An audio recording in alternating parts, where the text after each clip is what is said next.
Olá, está no ar mais uma edição do programa Tá na Web. Hoje vamos falar sobre a linguagem neutra, aquela que já é comum nas redes sociais e vem sendo bastante utilizada por integrantes da comunidade LGBTQIA+, especialistas e militantes de inclusão e diversidade. Resumindo, é o uso de amigue no lugar de amigo ou amiga, todes, ao invés de todos ou todas, bem-vindes e por aí vai. Eu sou Rafaela Vivas e hoje nós vamos explicar o conceito dessa linguagem e os desdobramentos jurídicos e sociais que ela vem provocando. A linguagem neutra esteve em alta na última semana e alcançou o Google Trends com mais de 200 mil consultas por causa de uma pegadinha do influencer Matheus Massafera, registrada em vídeo em uma festa em São Paulo. Ele perguntou a diversos artistas e pessoas públicas qual era o pronome delas. Esse vídeo viralizou nas redes, rendeu likes e comentários. Você vê aí o que é pronome, né? Por quê? Porque a maioria das pessoas simplesmente não sabia responder. Alguns responderam quais eram os seus apelidos, sobrenomes e até o seu time de futebol. Bom, a linguagem neutra tem gerado discussões e reações de diversos setores, da academia ao Congresso, passando pelas assembleias legislativas e a mais alta Corte de Justiça do país, o Supremo Tribunal Federal. A partir de agora, vamos explicar o que é a linguagem neutra e tentar entender por que ela causa tanta polêmica. Os meus convidados de hoje são o advogado Paulo Iotti, que é especialista em direito da diversidade sexual e de gênero e em direito homoafetivo, e a professora de língua portuguesa Ludmila Costa. Sejam bem-vindos em primeiro lugar. Muito obrigada pela participação e disponibilidade de vocês. Eu vou começar com a professora. A professora explica para a gente o que é essa linguagem, qual o conceito, as características, os elementos que ela utiliza. Olá, tudo bom? Olá, doutor Paulo. A linguagem neutra, ela parte de um princípio de a não designação de gênero. A língua portuguesa tem um apreço muito grande por gênero, até para coisas, objetos, coisas que outras línguas não possuem. Estrangeiros têm muita dificuldade. Como assim? Cadeira é feminino, sofá é masculino? Por quê? Né? Então, nós temos esse apego por uma questão histórica, social da língua. Tá? Entretanto, a linguagem neutra tende a modernizar este viés da língua portuguesa com a ideia de que, uma vez que hoje nós entendemos que há pessoas que não se identificam ou com um gênero feminino ou com masculino, a linguagem, sendo uma ferramenta social, precisa se adequar a essa modernidade. Então, ela vem tentando tirar essa questão de gênero, não negar o gênero. Por exemplo, eu sou uma mulher cisgênero, heterossexual, conforme a normatividade. Meu pronome, se fosse responder ao influencer, meu pronome é ela, dela, enfim. Entretanto, isso não vai me ser negado. O que se tenta fazer é dar outras possibilidades a quem não se identifica com esse masculino ou feminino. A senhora tocou agora no pronome. Nós optamos por não exibir o vídeo aqui, que eu citei no início, porque realmente é muito constrangedor e as pessoas acabam levando esse assunto tão sério, tão caro para toda a sociedade, levando na brincadeira, né? Doutor Paulo Iotti, bem-vindo mais uma vez, muito obrigada pela sua participação. Com base na experiência do senhor, tantos anos aí nessa luta na advocacia, né, pela inclusão, direitos e garantias dos mais vulneráveis da população LGBTQIA+, qual é a importância na avaliação do senhor da linguagem neutra, do pronome neutro? Muito obrigado pelo convite, sempre um prazer estar aqui com vocês. Como explicou a doutora Ludmila, né, é uma linguagem que visa abarcar as pessoas que se consideram não binárias, pessoas que não se consideram nem homens nem mulheres. Pegar uma definição clássica do feminismo, que é disputada por versões mais contemporâneas, lembra, sexo biológico vem da natureza, e gênero, a identidade de gênero vem de marcações culturais. Então, macho e fêmea é sexo biológico, homem e mulher é uma questão de gênero, de identidade de gênero. Então, as pessoas não binárias não se sentem incluídas principalmente no universal masculino, falar que todos abarcaria todo mundo. Sabe que no passado isso era feito porque só o homem, o macho humano, o heterossexual, cisgênero, só o homem era considerado cidadão, a mulher não era. É por isso que o todos universalizou em línguas como a portuguesa, que nem a professora Ludmila falou, que fazem muito marcação de gênero. Então, são pessoas que merecem ser respeitadas por isso. E como a Ludmila também muito bem falou, né, isso não quer dizer que você vá negar a marcação de gênero de quem se entende homem, quem se entende mulher. O meu pronome é ele, dele. Eu sou um homem cisgênero gay. Inclusive, na sociedade tem muita gente que quer negar a minha masculinidade por eu ser gay, que é uma ignorância e um preconceito sem tamanho, mas eu me entendo como homem, então meu pronome é ele, dele, o Paulo. Então, a gente tem falado em eventos, por exemplo, bom dia, boa tarde, boa noite a todas, todes e todos, para abarcar todo mundo, ou todas as pessoas. E acho importante pontuar que ninguém quer obrigar as escolas a substituírem a gramática normativa pela linguagem neutra, como muita gente fala.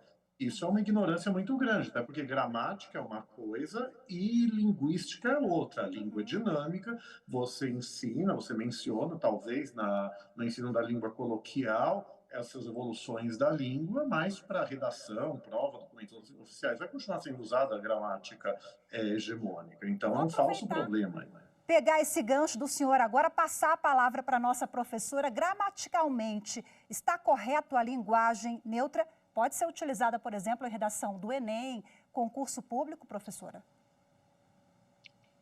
Como o doutor Paulo falava, é recomendável não. O que acontece, né? Dentro do Instituto Público, da linguagem oficial, a gente usa a norma oficial, e a norma oficial que a gente tem hoje, de língua portuguesa, é a do novo acordo ortográfico lá de 1990, que está em vigor no Brasil desde 2016. Então, se você vai fazer Enem, se você vai fazer um concurso público, é essa linguagem culta, né, chamada linguagem culta, que também não é um termo ideal, a gente hoje usa variação de prestígio, né, que é a variação de prestígio urbana ainda, porque ainda há uma discriminação com a variação rural. Então, assim, dentro desse espectro, a gente vai usar a linguagem mais conservadora, a linguagem mais neutra possível, neutra no sentido de não incluir a modernidade. Né? Como o doutor Paulo também bem pontuou, o movimento que a linguagem neutra, nesse sentido de tentar excluir o gênero, traz, é um movimento da linguística, porque a língua é um ente vivo. A língua está em movimento e a gente sabe disso. Um texto escrito em 1500, hoje, a gente mal consegue ler, porque são palavras escritas de outra forma, um português arcaico. Era outro tempo, né? Outra linguagem, consequentemente. Doutor Paulo Iotti, Supremo Tribunal Federal. Pois não, pode fazer a sua colocação. Muito rapidamente nesse complemento, eu confesso que não entendi por que na Academia Brasileira de Letras se elucubrou a Academia Brasileira regulamentar isso, porque não é uma demanda, você não tem que regulamentar a Academia Brasileira de Letras, regulamenta principalmente questões de gramática. Então, como eu falei, complementando a doutora Ludmila de novo, é um falso problema. Você tem que deixar, né? Quer dizer, você tem que respeitar a linguagem neutra, respeitar o pronome neutro de quem quer ser chamar de assim, na verdade. Se você errar o pronome, como eu errei agora, só se corrige e pede desculpas e é isso. Ninguém tá fácil, mas é só a gente respeitar a outra pessoa. Perfeito. Agora, eu queria que o senhor explicasse para a gente, doutor Paulo Iotti, sobre uma decisão do Supremo Tribunal Federal que declarou a inconstitucionalidade de uma lei estadual que proibiu o uso da linguagem neutra. E aí tem uma questão técnica que envolve esse julgamento, eu me refiro à competência, né, a quem cabe legislar sobre esse assunto. Nesse caso, parece que foi por preliminar de competência, o Supremo não entrou no mérito. Explica para a gente como esse caso chega aqui, qual foi a decisão e o impacto dela, por gentileza? Obrigado, é muito importante. Sabe, é uma questão muito curiosa. Eu demorei para entender que o fundamento da decisão cautelar do ministro Fachin, quando o ministro Edson Fachin, o relator, decidiu sozinho, suspendeu a lei foi mais amplo que o definitivo do próprio ministro Fachin. Como você falou, o Supremo disse primeiramente, não é, que tem uma inconstitucionalidade formal, porque a Constituição diz que legislar sobre diretrizes e bases da educação é uma competência exclusiva da União.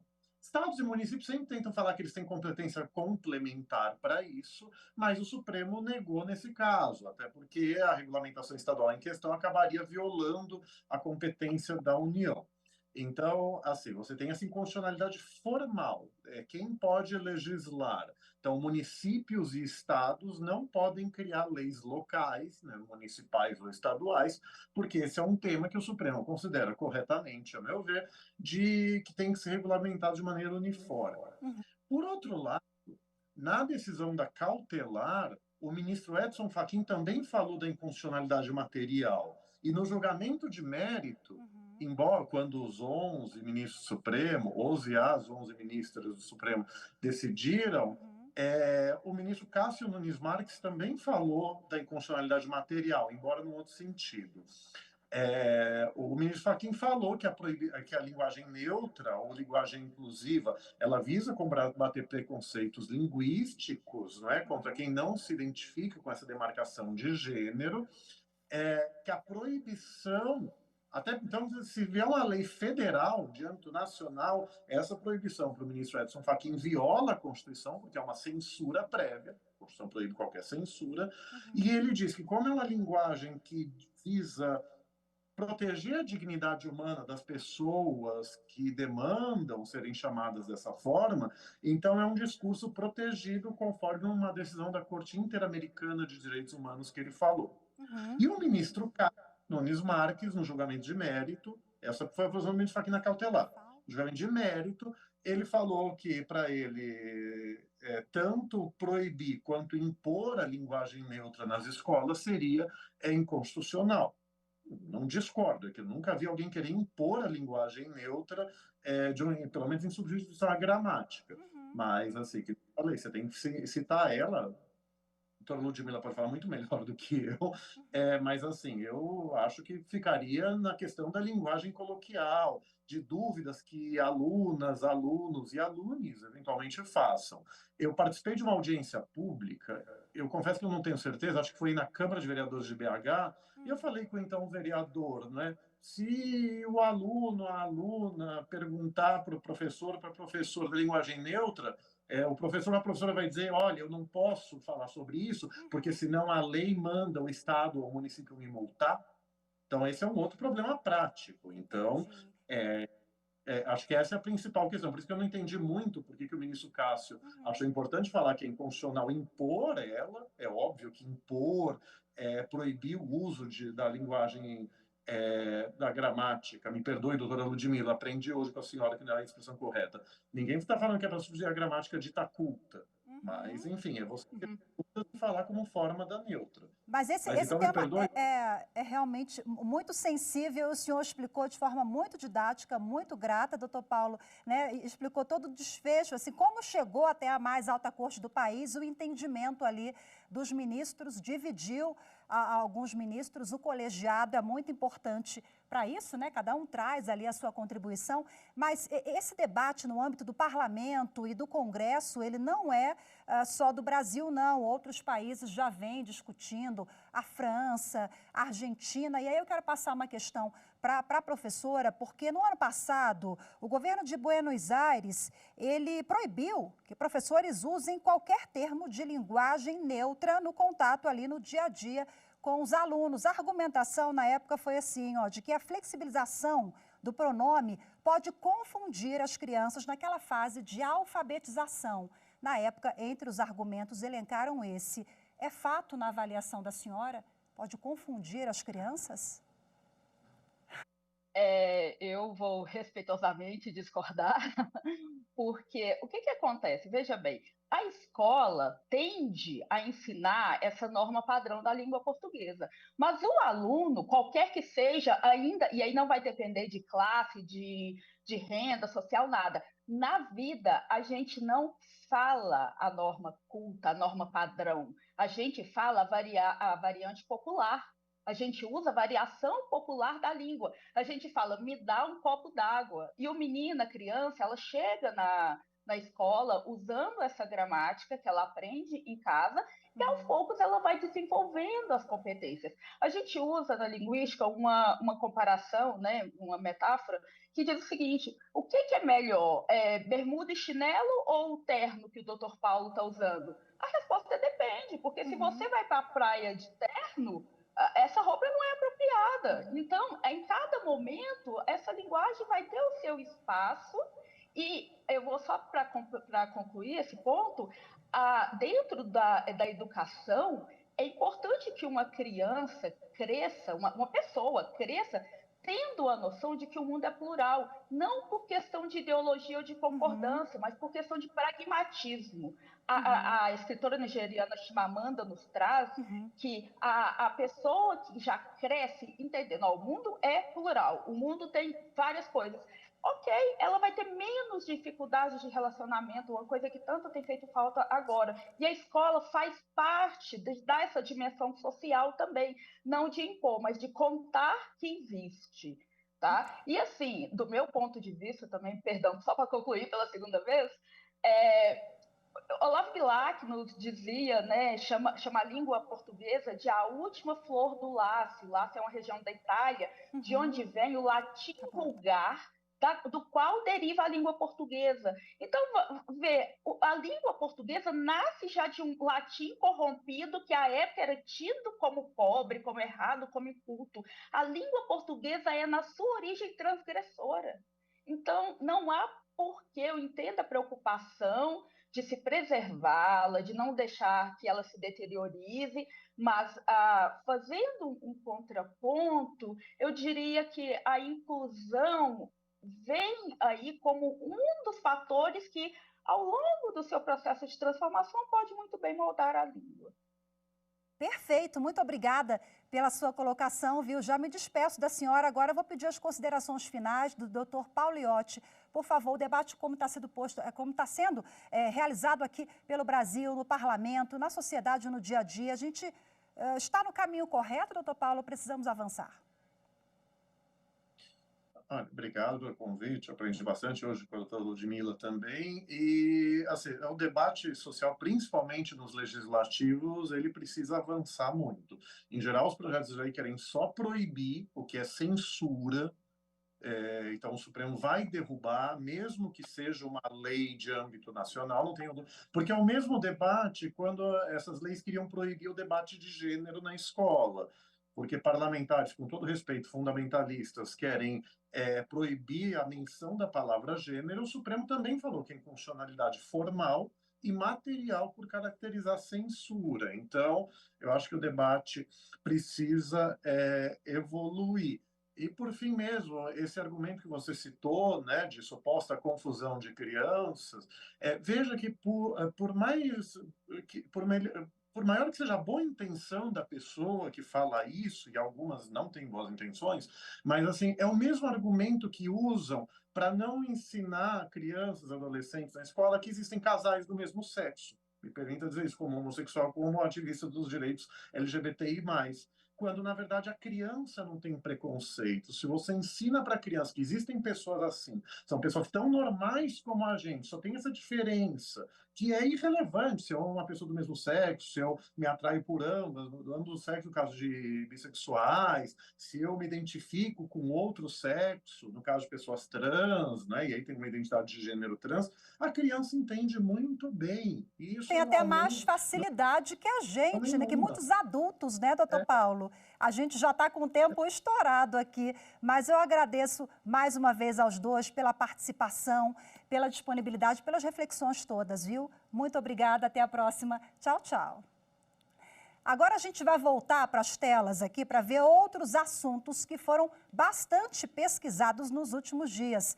Vamos lá, Escola Sapopemba, com mais de 200 mil pesquisas. Temos aqui, vou pedir para o meu diretor colocar na tela, essa busca se refere ao ataque a tiros na Escola Estadual Sapopemba, em São Paulo, no início desta semana. O atirador, um aluno de 16 anos, matou uma estudante de 17 baleadas na cabeça e deixou outros 3 colegas feridos. Vamos agora para outro assunto, vamos subir aqui comigo. Ricardo, por favor, temos outra tela também. O outro assunto agora sobe para mim, Ricardo, por gentileza, Supremo Tribunal Federal.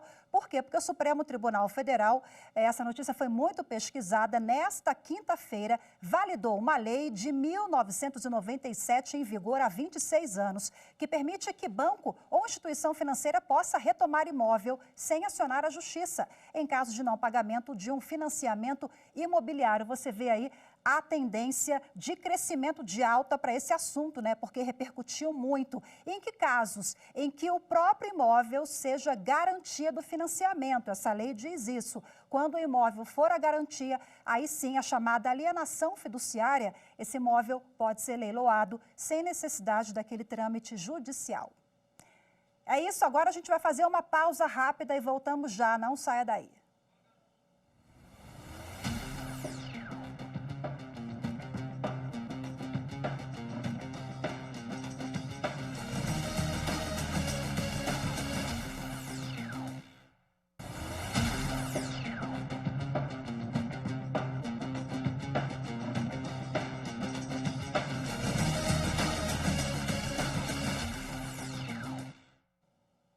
Está na web de volta agora para esclarecer sobre uma desinformação que envolve a proposta de emenda constitucional PEC número 10 de 2022, a chamada PEC do plasma ou PEC do sangue, que permite a coleta, processamento e comercialização de plasma sanguíneo pela iniciativa privada. Vamos ouvir.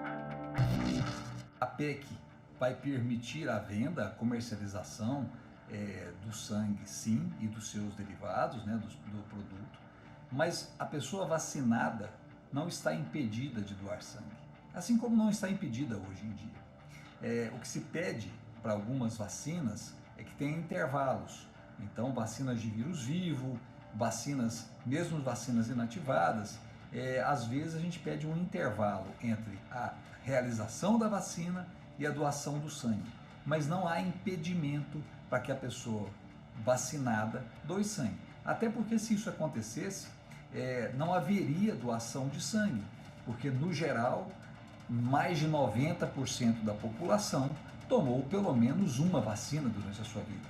Então, isso é uma mentira, não procede essa afirmação. Vamos só lembrar que essa PEC do sangue é uma proposta de emenda constitucional que foi aprovada lá na CCJ, Comissão de Constituição e Justiça do Senado, no último dia 4 de outubro. Ainda está em debate, precisa ser apreciada pelo plenário das duas casas legislativas. Não foi batido o martelo nada ainda, viu? Agora vamos avançar no tema com a médica e ex-presidente do Hemocentro de Brasília, a minha convidada deste segundo bloco, doutora Beatriz McDowell. Seja bem-vinda, muito obrigada pela participação da senhora. Nós vimos há pouco, pela fake news, que o brasileiro ainda tem muitas dúvidas em relação à doação de sangue, né, doutora? Esse absurdo que vimos há pouco já ficou claro que é fake news. Quais são as principais dúvidas com base na experiência no dia a dia da senhora? Bom dia, boa tarde, né? Muito obrigada pela oportunidade de esclarecer ao público. Bem, a doação de sangue é um ato voluntário, é um ato altruísta que busca atender todo e qualquer paciente, seja no serviço, nos hospitais públicos ou privados, né? Atender a doação de sangue, né? Para transfusão. Então, os hospitais, em geral, os hospitais privados, têm os seus serviços de hemoterapia, que colhem o sangue para atender, mas o grande, vamos dizer assim, fornecedor de sangue para os serviços públicos são os hemocentros, que estão localizados em todo o território nacional. Então, nós temos uma população muito diversa, né? Nós temos grandes centros urbanos, temos uma população mais interiorizada, e nosso sangue é coletado, processado nesses serviços públicos e distribuído para os hospitais públicos. Em geral, é assim. Hoje, inclusive, a Constituição Federal de 88 veda qualquer tipo de comercialização envolvendo sangue, né? Essa proposta que está tramitando no parlamento, ela traz de volta ali uma questão que para muitos é um retrocesso. Qual é a avaliação da senhora? E alguns especialistas dizem que essa proposta pode trazer um risco à doação de sangue no Brasil. Como é que a senhora enxerga? Eu concordo plenamente com esse posicionamento. Eu sou do Rio, eu vivi no Rio na década de 70 e 80, os horrores, né, que aconteceram com os doadores de sangue, que eram remunerados, né, sobretudo para o plasma, né, mas também o risco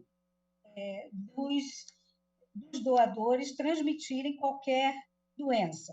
Então, nós temos que qualquer doação de sangue tem um risco potencial de transmissão de vírus e outros agentes que poderão ser e são hoje a maior preocupação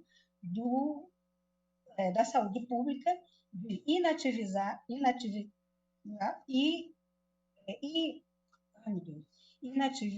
ou mesmo eliminar esses vírus que possam estar no sangue dos doadores. Então, por isso, o processo da doação de sangue, que às vezes as pessoas, é muito rigoroso, demora e tal, mas tem que ser. Por que tem que ser? Porque nós não podemos pegar um doente que está no leito, que precisa de um sangue, e transmitir um sangue contaminado. Então, esse início de processo começa lá atrás, na captação do doador, na seleção dele, no histórico de vida, né? Aí você passa por um registro, porque já tivemos casos de doadores que vão ao serviço de hemoterapia, né? Se dizem uma pessoa e não é.